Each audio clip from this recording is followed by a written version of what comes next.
short-term movements do you see in the Indian markets post-budget?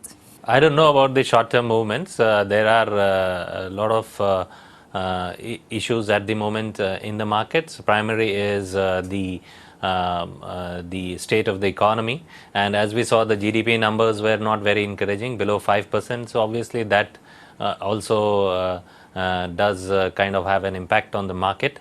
So the market is not only looking at very short-term issues, looking at longer term, whether the bottom is formed, whether there is any recovery. So you have to look at all those things in figuring out. And in the short term, the markets anyway can move up and down, also in relation to where the global markets are. Were you disappointed that there was no mention of economic growth in the budget? I think budget is an exercise on accounting, and we should take it that way. Definitely, it is not the only document or the only action point for the government. The government can do a lot of action outside the budget, which it has demonstrated over the last few months, and it happens all the time. So it might be a bit unfair to look at budget only from that perspective, and it is anyway a dynamic world. It's not a static scenario, and budget is just a snapshot at that particular point in time, and as things change, the actions from the government can also change. So we are not that much focused on the budget from that perspective. Only the intent was very important, that the government is looking to curb the fiscal deficit, and that's a very good starting point. Do you think higher growth or lower fiscal deficit would help the Indian economy?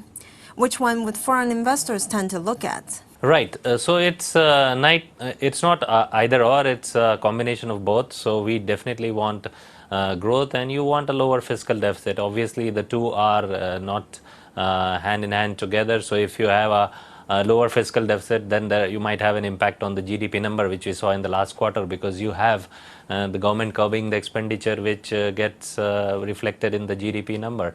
So the foreign investors are looking at longer term 12 to 18-month perspective, whether the economy is bottoming out, whether it is recovering, and also the foreign investors are looking at in relation to the other economies. So India is not a standalone economy which is slowing down. There is a slowdown around the world.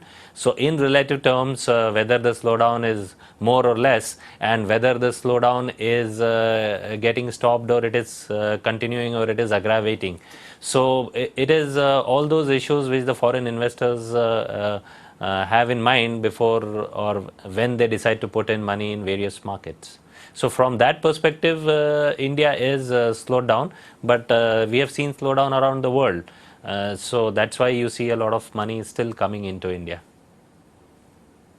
The FII inflows in India have been strong. What do you think are the biggest risks now, both domestically and globally? I think from a domestic perspective, definitely the investors are watching the political scenario, and if there is political uncertainty going forward in relation to when the elections would be held, or whether the elections are being held earlier than anticipated, that could have an impact on the foreign flows. And outside India, it also has an impact on what is the risk appetite, risk environment globally.